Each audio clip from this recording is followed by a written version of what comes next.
બંને જણાએ પોતપોતાના ઘરે રજૂઆત કરી કે મારે અહીંયા મેરેજ કરવા છે. પણ વોટ એવર ધ રીઝન જે કંઈ કારણ હશે પણ બંને પરિવારમાંથી ના આવી કે અમે તમને પરમિશન ના આપી. એટલે આ બંને તો એકદમ સ્ટ્રોંગ રિલેશનશિપમાં હતા. એટલે બંને નક્કી કર્યું કે આપણે પીજી કરીએ, પોસ્ટ ગ્રેજ્યુએશન. એટલે બંને જણાએ પોસ્ટ ગ્રેજ્યુએશન કર્યું એટલે બીજા 2-3 વર્ષ નીકળી જાય. એ દરમિયાન અને પછી પણ પરવાનગી માંગી. પણ જે પણ કારણ હશે બંને પરિવાર તરફથી પરવાનગી ન મળી. પણ બંને એટલા સંસ્કારી કે મા બાપની ઈચ્છા વિરુદ્ધ તો આપણે કંઈ કરવું નથી. એમને મા બાપને આપણને ઉછેર્યા છે તો આપણે એને રાજી રાખવા છે. આપણે એની જોડે સંબંધ સારો રાખવો છે. એટલો વિચાર તો યંગસ્ટરમાં હોવો જ જોઈએ. કે જે મા બાપે મને ઉછેરીને 22 વર્ષ મોટો કર્યો, પછી કોકની જોડે મારે 6 મહિના પરિચય થયો અને ભાગીને લગ્ન કરી દઉં એ તો ખોટું જ કહેવાય. એ આપણી સંસ્કૃતિ નથી. મા બાપને સમજાવીએ, પ્રયત્ન કરીએ અને વિચાર પણ કરીએ અને મા બાપનો વિચાર હોય એની ઉપર પણ વિચાર કરીએ. મા બાપ કંઈ આપણે દુશ્મન તો છે નહીં. એ કંઈ આપણે દુઃખી થાય એવું તો વિચારતા નથી. કદાચ કોઈક જગ્યાએ તમને અનુકૂળ હોય તો મા બાપને કેવું વિચારે અને પછી ચર્ચા થઈમાં મા બાપ સ્ટ્રોંગ પોઈન્ટ રજૂ કરે જો આટલા પ્રશ્નો થવાની શક્યતા, તો એમને એક અનુભવ છે, એમને જમાનો જોયેલો છે, તો યંગસ્ટર્સે થોડુંક માનવું પડે. હા કે ના? ગઈઢા બધા પરણેલા પડો છે ને મારે યંગસ્ટર્સ પાસેથી આ જોઈએ છે. પછી બંને જણાએ જોબ શરૂ કરી. કોક પ્રાઇવેટ હોસ્પિટલમાં બંનેને જોબ મળી. એમ કરતાં બંનેની ઉંમર 33-34 થઈ. પછી બધા બંનેને પેરેન્ટ્સ એમ થયું કે પરમિશન આપીએ, ભલે લગ્ન કરતા. મામી બંનેને 33-34 થઈ ગયા હતા. પરમિશન આપી, લગ્ન કર્યા. 10 વર્ષ લગ્ન જીવનને પૂરા થયા. 7 વર્ષની એક નાની દીકરી. એટલે બહુ એક હેપી ફેમિલી, સ્મોલ ફેમિલી.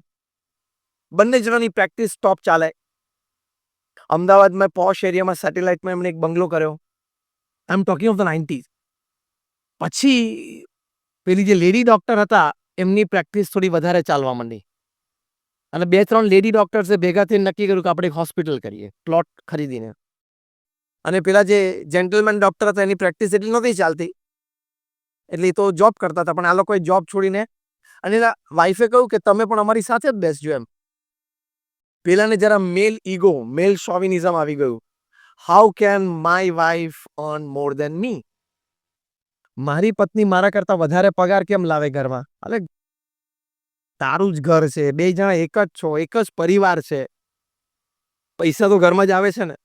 અને તમારે એક જ સંતાન છે ને ઉછેર માટે જ વપરાવાના છે, તમારા પરિવારના સુખ શાંતિ માટે વપરાવાના છે. એમાં ક્યાં ઈગો આવવાની વાત છે? પણ ઈગો આવી ગયો કે હું ડેન્ટિસ્ટ, મારા વાઈફ ડેન્ટિસ્ટ, મારા વાઈફ આટલી પ્રેક્ટિસ સરસ ચાલે. પણ હવે એના પ્રારબ્ધ, નસીબની વાતો તો હોય જ છે ને. અને કદાચ કળા થોડી વધારે હશે, એક્સપર્ટાઇઝ થોડી વધારે પણ હશે, એ પણ પોસિબલ છે.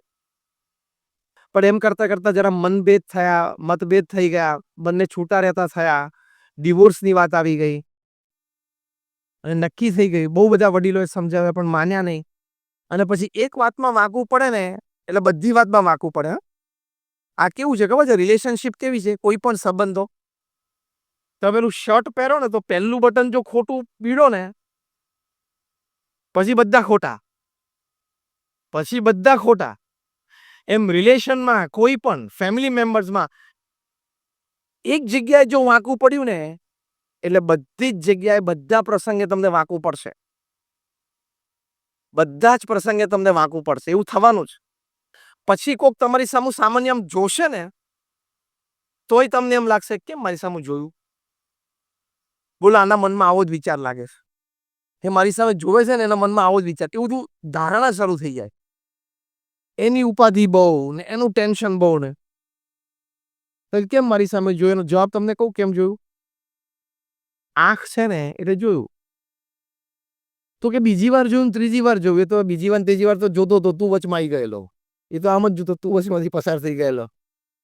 એટલે આપણું માઇન્ડ ઘણી વખત એટલું વીક થઈ જાય કે કેમ મારી સામે જોતા હશે, કેમ આવું બોલે. પછી કંઈક બોલે ને તોય કે જો એકચ્યુઅલી છે ને આ રેફરન્સમાં એ આમ બોલે છે, પેલા એક રેફરન્સમાં આમ ટોન્ટ માર્યો.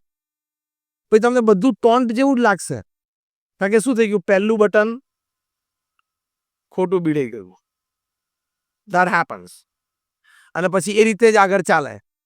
હવે બંનેના લોયર્સે કીધું કે તમે આવી જાઓ, સોમવારે સવારે મ્યુચ્યુઅલ એગ્રીમેન્ટથી ડિવોર્સ કરી આપે. You sign your divorce papers.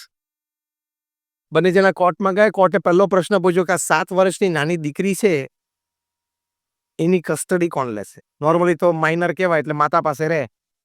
એની માતા કે ના હું તો બહુ બિઝી છું, સવારે 8 થી રાત્રે 11 વાગ્યા સુધી મારી પ્રેક્ટિસ ચાલે છે, એટલે હું તો બહુ જ બિઝી છું, મારાથી તો શક્ય જ નથી. મારા હસબન્ડ છે ને રિલેટિવલી ફ્રી હોય છે, એ રાખશે. એટલે પાછું એ ઝાટકો વાગ્યો કોર્ટમાં. હસબન્ડ કે ના મને તો ડોટરનો ઉછેર બધો ફાવશે નહીં, બહુ નાની દીકરી, હું કેવી રીતે, હું આખો દિવસ બિઝી હોઉં, કામમાં હોઉં. કોર્ટે કીધું પેલા આ નક્કી કરો, પછી ડિવોર્સ પેપર ઉપર સાઇન કરવાની તમને કોર્ટ પરમિશન આપે. પણ ન થઈ શકે એટલે કોર્ટે કીધું વાંધો નહીં, આ નાની બાળકી છે એના દાદા દાદી અને નાના નાનીઓ કાલે બોલાવો, અમે એને પૂછીએ. કોર્ટ એમને પૂછશે કે આ બાળકીની કસ્ટડી કોણ રાખશે. એ લોકો આવે અને કોર્ટે બહુ આગ્રહ કર્યો. પછી એ નાની બાળકીની નાની એટલે એના મમ્મીની મમ્મી એને કીધું કે સારું હું ધ્યાન રાખીશ. જેવી એમણે હા પાડેલી આમ પેક્ટ કોર્ટમાં, એટલે હસબન્ડ વાઈફ બંને ડેન્ટિસ્ટ એકદમ આમ ભણેલા તો હતા જ, મેનર તો હતા જ, હતા અને મેનર્સ હતા. એટલે આમ સરસ, oh thank you mom, thank you very much. આ ભણતર લજ્યું, મેનર્સ ખરા પણ વેલ્યુઝ નહીં. અત્યારના જનરેશનમાં બહુ પ્રોબ્લેમ છે. મેનર્સ બહુ હોય, એટિકેટ્સ બહુ હોય, પણ પાછા વેલ્યુઝ ને વર્ચ્યુઝમાં ખામી આવતી જાય છે. પછી પેપર સાઇન કરી બંને જણા પાર્કિંગ લોટમાં જઈને પોતપોતાની ગાડી લઈને જતા રહ્યા. પેલી નાની એમની દીકરાની દીકરીને રોજ સવારે ઓટો રિક્ષામાં સ્કૂલે મૂકવા જાય અને બંગલા પાસેથી પસાર થાય એટલે પેલી બાળકી એની નાનીને પૂછે કે નાની નાની ફરી વખત પપ્પા મમ્મી ને હું 3 જણા અહીંયા અમારા જૂના ઘરે બંગલામાં ક્યારે સાથે રહેવા જશું? ત્યારે એના નાની પાસે કોઈ ઉત્તર ના હોય. જો આવા અહમ અને મમત્વના પ્રશ્ન થઈ જાય, ઈગો, એટલે એ પછી પરિવારમાં બહુ દુઃખદાયી છે. એટલે એ તમારે પરિવાર માટે વાત ના રાખવી. ફરી વખત દરમાં સાપ સીધો જાય, ત્યાં આડોઅવડો થાય, ત્યાં શાંત અને સ્થિર રહેવાનું. બીજો એક મોટો પ્રશ્ન પરિવારના વિખવાદ માટે એ છે, એક અહમમત્વનો પ્રશ્ન છે. બીજો એક મોટો પ્રશ્ન એ છે કે એકબીજાને સમજવાની અને સહન કરવાની વૃત્તિ ઓછી, ટોલરન્સ અને એક્સેપ્ટન્સ. હવે ભેગા થયા જ છો એટલે જિંદગી પૂરી કરવાની જ છે. ગમે તેવું કપલ મેડ ફોર ઈચ અધરનો એવોર્ડ બોમ્બે ખાતે મળ્યો હોય ને તો એ 60-40 નો રેશિયો ચાલતો હોય. જે કપલને એમ કે આ મેડ ફોર ઈચ અધર કપલ છે તો એમાં 60-40 નો રેશિયો હોય. 60% બધું બરોબર ચાલે, 40% ચલાવવું પડે. એવું જ હોય કે 100% મેચિંગ તો કઈ આવતું જ નથી. આવ્યું તો બધા ના પાડે, હા કોઈ ના આવે, કારણ કે માણસ છે, એના વિચારો હોય, એની ભાવના હોય, એનું ભણતર હોય, એનું બેકગ્રાઉન્ડ હોય, દરેક વ્યક્તિનું કલ્ચર જુદું હોય. એટલે વી રિસ્પેક્ટ ઓલ ડાયવર્સિટી. દરેકનું કલ્ચર, એજ્યુકેશન જુદું હોય, દરેક પ્રકારના વિચારોને આપણે રિસ્પેક્ટ આપીએ છીએ, ના નથી. પણ કહેવાની વાત એ છે કે એ તમારે 60-40 જ ચાલે, 60% બધું બરોબર ચાલે, 40% કોમ્પ્રોમાઇઝ ઉપર ચલાવવું પડે. એટલે એક્સેપ્ટન્સ અને ટોલરન્સ. અમારા સંપ્રદાયમાં BAPS સંસ્થામાં અમારે એક આશ્રિત હરિભક્ત છે, જજ છે, ડોક્ટર જજ BD સોની. પોતે ડિસ્ટ્રિક્ટ કોર્ટમાં થી રિટાયર થયા, 30 વર્ષ પોતે જજ રહ્યા, ફેમિલી કોર્ટ્સમાં પોતે જજ હતા. એક વખત અમારી શિબિરમાં અરાઉન્ડ 10,000 પીપલ અને અમે એમને ઇન્ટરવ્યુ લીધેલો. અને એ ઇન્ટરવ્યુમાં અમે એમને પૂછ્યું કે તમે 30 વર્ષ ફેમિલી કોર્ટમાં રહ્યા, તમે કેટલા ફેમિલી ડિસ્પ્યુટ્સ સાંભળ્યા છે તમારા કોર્ટમાં એઝ અ જજ? એમણે કીધું કે અરાઉન્ડ 30,000. 30,000 પરિવારના વિખવાદો મેં મારા કોર્ટમાં સાંભળ્યા છે. ત્યારે અમે એને પ્રશ્ન પૂછ્યો, બધા 10,000 બધા શિબિરાર્થીઓ બેઠા હતા, કે તમે 30,000 પરિવારના પ્રશ્નો, વિખવાદો અને ઝઘડા સાંભળ્યા છે, તો તમારી દ્રષ્ટિએ પરિવારમાં વિખવાદનું મુખ્ય કારણ શું છે? What is the main reason of disputes in family? ત્યારે આ જજ BD સોની સાહેબે વાત કરેલી કે મારી દ્રષ્ટિએ 30,000 કેસનો નિષ્કર્ષ બે જ શબ્દો છે કે lack of tolerance and lack of acceptance. સહન કરવાની કોઈની વૃત્તિ નથી, ઝીરો થઈ ગઈ. સહન કોઈને નથી કરવું. આપણે કઈ મેન્ટાલિટીમાં ઉછર્યા છીએ આ જનરેશન તો ટિપિકલી કે જો હું ખોટો હોઉં ને તો મને જાહેરમાં 2 લાફા મારી દેજે, હું એક શબ્દ નહીં બોલું. પણ જો હું સાચો હોઈશ ને તો હું 2 ને ખડાડી દે, થોડીક જ જગ્યા બાકી હોય, આટલું આટલું સહન નહીં કરો. એવી મેન્ટાલિટીથી આપણે ઉછેર્યા છીએ. હા કે ના? હું ખોટો હોઉં તો મને જાહેરમાં 2 લાફા મારી દે છે. સજ્જન, હા, એકદમ પાછો. પણ હું સાચો હોઈશ ને, હું જરાય સહન નહીં કર્યું. એ મેન્ટાલિટી ખોટી છે. સાચા હોય ને તો પણ મોટાની મર્યાદા રાખવા માટે સહન કરી લેવું પડે. એ સમયે તો કંઈ બોલાય જ નહીં. સાચા હોય ને તો પણ સમાજની એક વ્યવસ્થા જાળવી રાખવા માટે, પરિવારમાં સંપ જાળવી રાખવા માટે મોટા હોય એ બોલતા હોય ત્યારે નાનાએ ચૂપ જ રહેવાનું હોય. હા કે ના? મોટા છે, કદાચ એને ખોટી ઇન્ફોર્મેશન હોય, ગુસ્સામાં આવી ગયા છે અને કોઈ ખોટી બાબત માટે તમને ખીજાય છે, તો પણ તમારે સામે ના જ બોલાય. એ સંસ્કાર છે આપણા. અને 2 દિવસ પછી બધો મામલો થાળે પડી ગયો હોય ત્યારે શાંતિથી કહે કે પપ્પા અથવા દાદા દાદી જે હોય, કાકા, તમે પરમ દિવસે જે વાત કરતા હતા એ વાતમાં એકચ્યુઅલ વાત આમ હતી અને આ માહિતી આમ હતી, મારો રોલ આ હતો, પણ તમને કદાચ આ ઇન્ફોર્મેશન મળી હશે, એ ખોટી છે. એવું બહુ શાંતિથી, પ્રેમથી, નમ્રતાથી, વિવેકથી 2 દિવસ પછી વાત થાય તો પરિવાર ચાલે. આ તો પરિવારમાં એક જણા બોલે એટલે પછી બધા બાયો ચડાવે. તું તો હુંય બોલું, લે, પછી ઝઘડા. અને બાજુવાળાને ફર્સ્ટ ક્લાસ ઓડિયો ફિલ્મ પડોશીને. એટલે ટોલરન્સ તો રાખવું પડે. તમારાથી વય મર્યાદામાં મોટા હોય પરિવારજન, એ તમને ટોકે વઢે ત્યારે તમારે એક પણ શબ્દ નહીં બોલવાનો. આખું પ્રવચન તમને પરિવાર સંબંધી યાદ રહે કે ના રહે, આ એક વાક્ય ઘરે લઈને જજો. મોટા હોય, વડીલ હોય, એકવાર બોલે, એકવાર કહી જાય, કદાચ અપમાન પણ કરી જાય ને તોય કંઈ જ નહીં બોલવાનું. ભલે પપ્પા, ઓકે, ભલે કાકા, વાંધો નહીં, હું જોઈ લઈશ, એટલું જ બોલાય. અને 2 દિવસ પછી શાંતિથી સ્પષ્ટતા કરો ને, જ્યારે એ કુલ થઈ ગયા હોય, તમે કુલ થઈ ગયા હોય, મેટર કુલ થઈ ગઈ હોય, તો વડીલોને પણ એમ થાય કે ના, છોકરો સંસ્કારી છે, સમજી શકે છે, અને તમારા પ્રત્યે માન થાય. તમે વિચાર તો કરો, તો તમારી સામે વડીલ હોય, તમારા પિતાજી હોય, કાકા હોય, ફુવા હોય, માસા હોય, કાકા, મામા, માસી, ફોઈ હોય, તમારાથી વડીલ હોય, અને કંઈક બોલી ગયા તમે હાથ લાંબો કરીને ઝઘડો, એ તો કંઈ આપણા સંસ્કાર છે? એ તો કંઈ આપણી ખાનદાની છે? આવું વાત સાચી કરું છું, ખોટી કરું છું? કાં તો બધા સ્તબ્ધ થઈ ગયા છો ને, એટલે મને એમ કે શું થઈ ગયું? વાત સાચી કે ખોટી? એ વડીલોની મર્યાદા રાખવી જોઈએ. વડીલોનો આદર રાખવો પડે, તો જ પરિવાર ટકે ને. અને હું કેમ કહું છું કે સહન કરીને બેસવું? 2 દિવસ પછી શાંતિથી ચર્ચા કરો ને. Late the time pass. You have to give time to the issue. એને ટોલરન્સ કહેવાય, એને સહન કરાય. તમારી દીકરી પણ સાસરે જાય ત્યારે તમારે આ સલાહ આપવી જોઈએ. પરમ પૂજ્ય પ્રમુખ સ્વામી મહારાજ એક વખત વિદ્યાનગરમાં હતા, આણંદની બાજુમાં, ગુજરાત રાજ્યમાં. ત્યાં એક હરિભક્ત હતા પ્રભુદાસભાઈ. એમને 3 દીકરીઓ હતી. એમના 2 દીકરીના લગ્ન નક્કી થયા એટલે કંકોત્રી લઈને પ્રમુખ સ્વામી મહારાજ પાસે પ્રસાદી કરાવવા, આશીર્વાદ લેવા માટે આવ્યા હતા. એમને પ્રમુખ સ્વામી મહારાજને આવીને કીધું, સ્વામી, મારી 2 દીકરીઓ બંનેનું લગ્ન નક્કી થયું અને એક જ માંડવે 2 જાન થશે અને એક જ દિવસમાં લગ્ન પૂરું થશે. આપ આશીર્વાદ આપો. પ્રમુખ સ્વામી મહારાજે ભગવાનના પુષ્પ એમની પર મૂક્યા, ચાંદલા કર્યા કંકોત્રી ઉપર, પ્રભુદાસભાઈને આશીર્વાદ આપ્યા કે બંને ખૂબ સુખી થાય. પછી પ્રમુખ સ્વામી મહારાજે પ્રભુદાસભાઈનો હાથ પકડીને 2-3 બહુ સરસ વાતો કરેલી હો, એમના અનુભવ પરથી. કારણ કે 3.5 લાખ ઘરે ગયા છે ને પધરામણીમાં, એટલે એને ખબર છે શું થાય. એટલે he knows the issues in and out.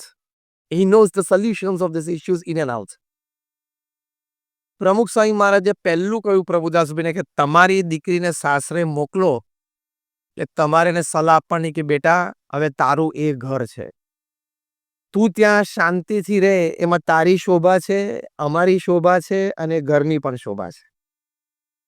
તારે કંઈક કામ પ્રસંગ હોય તો મહિને 2 મહિને એકાદ વખત ફોન કરજે, બાકી તું શાંતિથી ત્યાં રહે, એમાં અમે રાજી છીએ અને તું પણ રાજી રહેજે. રોજ ફોન કરવાની જરૂર નથી. આપણે રિવર્સ સલાહ આપીએ છીએ કે રોજ સાંજે તારે 6-7 વાગે ફોન કરી જ દેવાનો. એ ખોટી સલાહ છે. કારણ કે રોજ સાંજે 7 વાગે ફોન કરે એટલે બધા સાસરીઓને બધાને શંકા છે કે રોજ સાંજે 7 વાગે ઘરની બધી વાતો ત્યાં કરતા હશે. હવે કંઈ એવી વાતય ના હોય, પણ માણસનો શંકાશીલ સ્વભાવ છે, એટલે કે રોજ શું વાતો કરતા હશે. અને અમે તમે રોજ કોકની સાથે અડધો કલાક વાત કરો તો વાતમાં તો પછી કંઈ માલ હોય નહીં, કારણ કે રોજ તો મેટર કેટલું હોય. રોજ સાંજે વાત કરે એટલે વાત કેટલું હોય કે થેપલા બનાવે પરોઠા, ભાઈ પરોઠા ને તેવું હરખું છે, ખાઈ ગયા ને ભાઈ માથા કરશું. તો કે રોજ સાંજે ફોન કરી દેજે, એ ખોટું છે. બીજું એને કહેવાનું કે બેટા હવે તારા સાસુ સસરા તારા મા બાપ છે, એવા ભાવથી જ તારે ત્યાં રહેવું. કદાચ શરૂઆતના 2 વર્ષમાં, કારણ કે 2 વર્ષ શરૂઆતમાં નવું છે, પ્રમુખ સ્વામી મહારાજ કહેતા કે 2 વર્ષ સુધી કંઈ બોલવું જ નહીં, મૌન રાખો. કારણ કે ત્યાં આખું નવું ઘર છે, નવા માણસો છે, નવી વ્યવસ્થા છે, નવું કલ્ચર છે. ત્યાં પરિવારજન બધા સાસુ સસરા દેર જેઠ જે કંઈ બધા હોય, લોકોના બેસવા ઉઠવાના સમય, બોલવા ચાલવાની રીત, ખાવા પીવાના સમય, ખાવા પીવાના ટેસ્ટ, ચા પાણી નાસ્તાના સમય, બધું આગળ જેવું થોડે હોય, જુદું તો હોય ને. તો ત્યાં એડજસ્ટમેન્ટ માટે ટાઈમ તો આપવો પડે કે નહીં? કોઈ પણ નવી સિસ્ટમમાં તમારે સિસ્ટમનો એક ભાગ બનવું હોય તો ટાઈમ તો જોઈએ કે નહીં? હા કે ના? તો તમારા દીકરીને કહો કે બેટા 2 વર્ષ તો તું એડજસ્ટ થવામાં કાઢજે. એડજસ્ટમેન્ટ જ્યારે વ્યક્તિ કરતા હોય ત્યારે એને મૌન રહીને શાંતિથી આખી સિસ્ટમને સમજી લેવી પડે. એને ખબર છે કે બપોરે 3 વાગે ચાનો ટાઈમ છે, તો એને પોતાનો બપોરનો સુવાનો ટાઈમ એડજસ્ટ કરવાનો હોય. કે ના મને તો ટેવ હતી, હું તો 4 વાગે જ ઉઠું. તો પણ હવે તારા સાસુ સસરા 3 વાગે ચા જોઈએ છે, you have to get up. તો થોડું એડજસ્ટમેન્ટ છે આ બધું. એટલે એ પ્રમુખ સ્વામી મહારાજે કહ્યું કે તમારા દીકરીને કહેજો, શીખવાડજો. આ તો ત્યાં સાસરે જઈને 5મા દિવસે સજેશન કરે કે મમ્મી આ કબાટ છે ને, એ જો થોડો આમ હોય ને તો બહુ સારું. હવે તું કબાટ એડજસ્ટ ના કરીશ, ફેરવીશ નહીં, તું ફરી જઈશ. હવે ઘરમાં બધાને કબાટ આ ડિરેક્શનમાં 10 વર્ષથી અનુકૂળ આવી ગયો છે. હવે તું સેટ થઈ જા કબાટને. હવે કબાટ ફેરવવો હોય ને તો 5 વર્ષ જોઈએ, ખબર છે? ઘરમાં કબાટ ફેરવવો હોય કેટલા વર્ષ જોઈએ? 5 વર્ષ જોઈએ. એમ છોકરો પણ બાપ સાથે ધંધામાં જોડાય, ભલે બાપ 10મું ધોરણ પાસ હોય અને છોકરો London school of economics LSE માંથી MBA કરીને આવ્યો હોય, તોય ટેબલ ઉપર ફાઇલ ફેરવતા 2 વર્ષ થાય. અનુભવ તો લેવો પડે કે નહીં? આ તો પહેલા દિવસે કે ડેડી એકચ્યુઅલી આઈ ફીલ અમને છે ને LSE માં એક પ્રોજેક્ટમાં શીખવાડેલું કે આજે ચેન્જ થાય છે ને આ માણસની જરૂર નથી. તું પહેલા 2 વર્ષ અહીંયા કાઢ, પહેલા દિવસે સજેશન ના થાય. હમણાં એક સારા ફેમિલીમાં, બહુ જ સારો ફેમિલી બિઝનેસ, એમાં જ પ્રશ્ન થયો છે અત્યારે. તો હમણાં છેલ્લા 3 દિવસથી હું તો એ ફેમિલીને સારી રીતે ઓળખું છું, પણ હમણાં 3 દિવસથી છોકરાએ ઓફિસમાં જવાનું બંધ કરી દીધું. He is not attending his family office, family business. હવે હજી એને ફેમિલી બિઝનેસ અટેન્ડ થયા મહિનો નથી થયો, પણ એ 10 સજેશન લખીને આપી દીધા પપ્પાને. મેં કીધું કે તું પેલા 10 સજેશન ના, તું 2 વર્ષ, 2 years.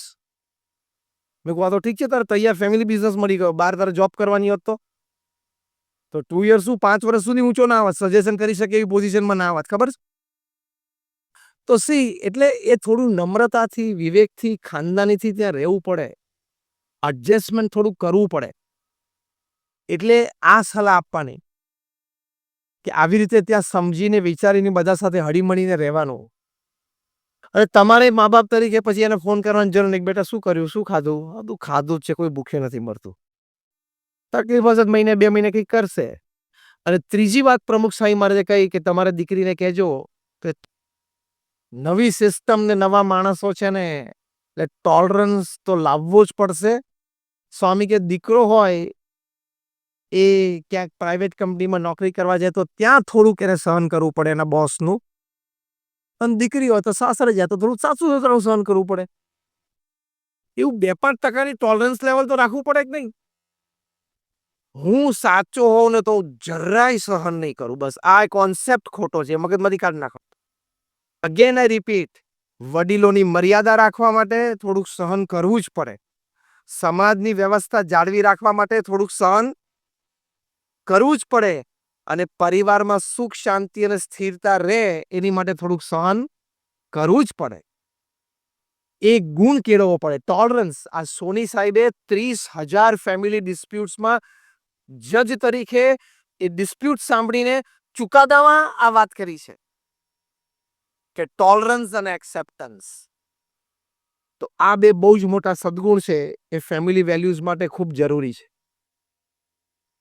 ત્રીજી એક વાત છે કે ફેમિલી માટે બધાએ પ્રોપર સમય આપવો, time. Is very important. Warren buffet દુનિયાના આટલા ધનાઢ્ય વ્યક્તિ છે પણ પોતાના જીવન ચરિત્રમાં લખે છે $100 બિલિયન નું ઇન્વેસ્ટમેન્ટ છે, $100 અબજ. સવારે 9 થી સાંજે 6 હું બિઝનેસમેન છું, સાંજે 6 થી રાત્રે 9 હું ફેમિલી મેન છું, અને રાત્રે 9 થી 10:30 હું એક સ્પિરિચ્યુઅલ એન્ટિટી એટલે કે આધ્યાત્મિક એન્ટિટી અસ્તિત્વ છું. એમ આપણે પણ પરિવાર માટે પૂરો સમય કાઢવાનો, ટેકન ફોર ગ્રાન્ટેડ નહીં. તમે મહિનામાં 2-4 દિવસ રાત્રે 9:30 પછી ઘરે આવો, ચલો કંઈક કામ હતું, કામ લોડ હતો. બીજા 2-4 દિવસ સાંજે કદાચ 8:30 પછી આવો તો પણ સમજી શકાય ટ્રાફિક હતો. બાકી મહિનામાં 20 દિવસ તમારે 8 સવા 8 સુધીમાં ઘરે આવી જ જવું જોઈએ. If you cannot come, let me tell you, you are a very, very poor manager of time and work. સમય અને કામના તમે બહુ પુઅર મેનેજર છો. અને તમારા પ્રોફેશનનો આખો દરિયો તમે નથી પી શકવાના. Can you drink the whole sea of your profession? Nobody can. તો પછી સાંજે 6 વાગે, 7 વાગે, 7:30 થાય, 8 વાગે એટલે પ્રેમથી ઓફિસમાંથી ઊભા થઈ જવાનું. આખા મુંબઈની બધી જવાબદારી ક્યાં આપણે રાખી? આખા મુંબઈની બધી જવાબદારી કઈ? You don't owe the responsibility of the whole city of Mumbai in your business. બીજા બધા બિઝનેસની વાત નથી. કોઈ અહીંયા ડોક્ટર બેઠા છે? હજુ આ ડોક્ટર બેઠા છે. શેના ડોક્ટર છો તમે? ગાયનેકોલોજીસ્ટ. તો આખા મુંબઈના બધા ગાયનેકના કેસ તમારી પાસે આવી જાય તો ગાંડા થઈ જાવ ને, ના હેન્ડલ થાય. એટલે ટાઈમ બાર, એક ફિઝિકલ બાર, એક સેટિસ્ફેક્શન બાર કે ભાઈ આપણે આટલું કામ, આટલી કમાણી, આટલો સમય. You are not the work that you do, you are not the office that you sit in, you are not the bank account that you hold. આપણી લાઈફ કંઈક જુદી છે. સારામાં સારું કામ કરો, 8 કલાક ખૂબ પુરુષાર્થ કરો. અત્યારે તમારી સામે બોલું છું, આ મારા 6થા દિવસની 6ઠ્ઠી ટોક 6ઠ્ઠી સિટીમાં છે.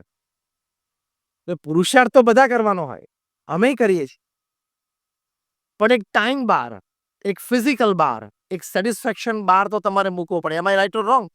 એટલે આખી જિંદગી એમને પૂરી થઈ જાય. Work work and work will kill you. You don't know when will you become 80, 90 end time to go. એટલે થોડું બેલેન્સ રાખો. એની માટે એક સરસ સિસ્ટમ હું શીખવાડું છું, 8+8+8 સિસ્ટમ. તમારી પાસે જીવનમાં એટલે કે દરેક દિવસમાં 24 કલાક છે. 24 કલાક તમારે 8+8+8 સિસ્ટમમાં રાખવાનો. પહેલા 8 કલાક તમારા વ્યવસાયમાં તમારો પ્રામાણિક નૈતિક પુરુષાર્થ. બીજા 8 કલાક સારી ઊંઘ અને આરામ. ત્રીજા 8 કલાક બહુ અગત્યના છે. જો તમને જીવતા આવડે તો તમે જીવન જીતી ગયા, અને જીવતા ના આવડે તો જીવન હારી ગયા. એમાં 3F, 3H અને 3S. 3F family, friends, faith. 3H health, hygiene, hobby. 3S soul, service and smile. આ 9 વિભાગમાં તમારા ત્રીજા 8 કલાક આખા દિવસ દરમિયાન વ્યતીત થવા જોઈએ. તો એ બેલેન્સ લાઈફ તમે જીવ્યા કહેવાય, એક તરફી દોડ્યા ના કહેવાય. Family, friends, faith, health, hygiene, hobby, soul, service, smile. આ 9 ડિપાર્ટમેન્ટમાં તમારા ત્રીજા 8 કલાક વીતવા જોઈએ. તો તમે એક બેલેન્સ લાઈફ જીવ્યા કહેવાય. અને તો પરિવાર માટે તમારે શાંતિથી સમય નીકળશે. એટલે આવી રીતે ટાઈમ તો તમારા ફેમિલી મેમ્બર્સને તમારે આપવો પડે.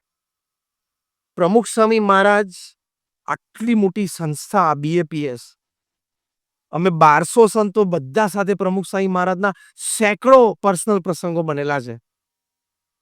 એમની પાસે 24 કલાક હતા. he could give time to everybody. બધાને સમય આપી શકતા હતા. આપણે તો રઘવાયા અને મૂંઝાયેલા જેટલા ફરીએ, ટાઈમ જ નથી. કારણ કે આપણું પ્લાનિંગ બરોબર નથી, વિચાર બરોબર નથી. તમે જેને પૂછો ને ટાઈમ જ નથી. ડોનાલ્ડ ટ્રમ્પ પાસે 24 કલાક, પ્રધાનમંત્રી નરેન્દ્રભાઈ મોદી પાસે 24 કલાક, પ્રમુખ સ્વામી મહારાજ પાસે 24 કલાક, ને આપણી પાસે 24 કલાક. એ લોકો 24 કલાકમાં કેવું જીવે છે, આપણે જો ચિત્રે હાલ જેવા. પેલું તો 2 દિવસથી નાનું કામ પતે નહીં, બોલો. બોગસ જેવું કામ હોય, નાનું કામ હોય તો 2 દિવસ ખેંચાઈ જાય. ટાઈમ જ નથી મળતો. આખો દિવસ કરો શું? આટા ફેરાના આશીર્વાદ. પછી નાના મોટા પ્રશ્ન થાય કે ના. What I mean to say is કે સમયનું થોડુંક પ્રોપર આયોજન કરવાનું અને સમય પરિવાર સાથે ગાળવાનો. પ્રમુખ સ્વામી મહારાજ નાના બાળક સાથે પણ પ્રેમથી સમય કાઢી શકતા હતા. એકવાર વ્યક્તિગત મુલાકાતમાં એટલે બધા લોકો પ્રમુખ સ્વામી મહારાજને મળવા માટે વ્યક્તિગત મુલાકાતમાં લાઈનમાં એના પ્રશ્નો હોય કે સાંભળે, પ્રમુખ સ્વામી ઉત્તર આપે. 100 જણાની લાઈન હતી અહીંયા દાદર મંદિરે. એક નાનો બાળક નીલકંઠ અહીંયા ઘાટકો પર નહોતો, અત્યારે હોંગકોંગ છે. ઇઝ એન ઇન્વેસ્ટમેન્ટ બેન્કર, અત્યારે તે હોંગકોંગમાં છે. નીલકંઠ દોડીને પ્રમુખ સ્વામી મહારાજ પાસે આવે. નાનો હતો એ વખતે, 5 વર્ષનો. I am talking of the 90s. અને કે સ્વામી, તમે ગઈકાલે જમતા હતા ને ત્યારે હું સામે અહીંયા બેઠેલો અને જમ્યા પછી તમે તમારા દાંત બહાર કાઢી નાખ્યા. કારણ કે પ્રમુખ સ્વામી મારા ડેન્ચર્સ હતા, ચોકઠા. તો કે સ્વામી મેં તો ઘરે જઈને બહુ ટ્રાય કરી, મારા તો નીકળ્યા જ નહીં. નાનો 5 વર્ષનો બાળક. સ્વામી કે તારે ફરી વખત ટ્રાય નહીં કરવાની. તો કે સ્વામી તમારા જેવા દાંત મારે પણ કેવી રીતે બહાર ક્યારે નીકળશે? સ્વામી કે તું મારા જેવડો થઈશ ને. નાના બાળકને બીજું તો શું સમજાવવાનું? એ કે સ્વામી વન રિક્વેસ્ટ. સ્વામી કે શું? કે આ તમારા દાંત છે એકવાર બહાર કાઢીને મને બતાવો ને. વિધાઉટ અ સેકન્ડ્સ ડિલે, 1 સેકન્ડના પણ ડિલે વગર પ્રમુખ સ્વામી મહારાજે ક્યુ ઊભી હતી એમને મળવા વાળી, તરત દાંત બહાર કાઢીને બતાવ્યા. નાના બાળકને તો આશ્ચર્ય થાય ને કે દાંત બધા એકદમ હાથમાં આવી ગયા. એટલે પ્રમુખ સ્વામી મહારાજને કે આ કરો તો આ. પ્રમુખ સ્વામી મહારાજે મોઢું પોડું કર્યું. બાળક એમ જોઈ રહ્યું, મોઢા મેં કે દાંત નહીં, બધા હાથમાં આમ જોયા કરે.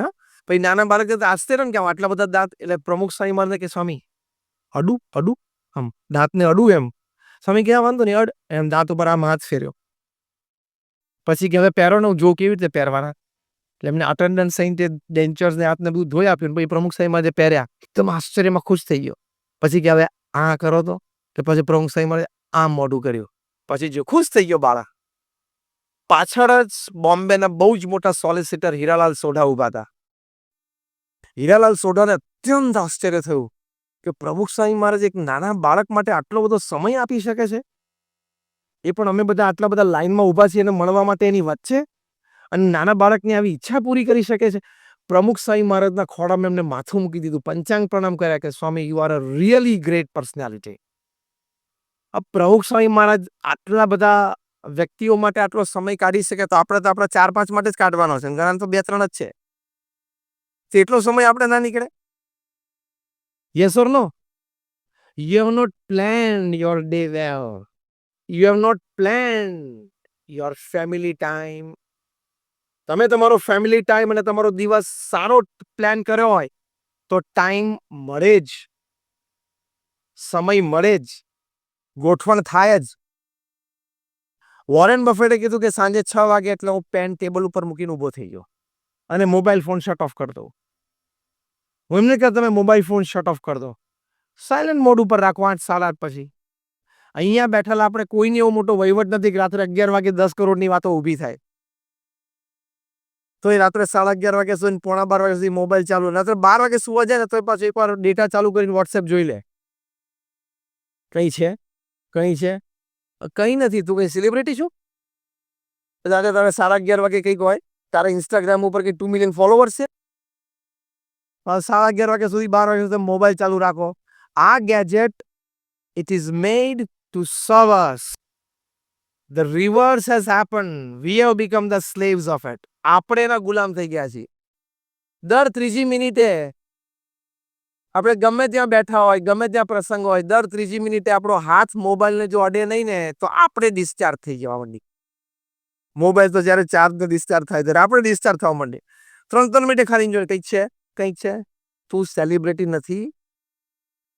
રાત્રે 11:30 વાગે ફોન એટલે ચાલુ રાખો છો કે કદાચ 11:30 વાગે દિલ્હીથી પ્રધાનમંત્રી કાર્યાલયમાંથી નરેન્દ્રભાઈનો ફોન આવે તાત્કાલિક મારી ઉપર, અને એક જોઈન્ટ પાર્લામેન્ટરી કમિટી બનાવવાની હોય, મને 2G 3G scam, spectrum, call, Rafale deal એના વિશે બહુ માહિતીઓ છે.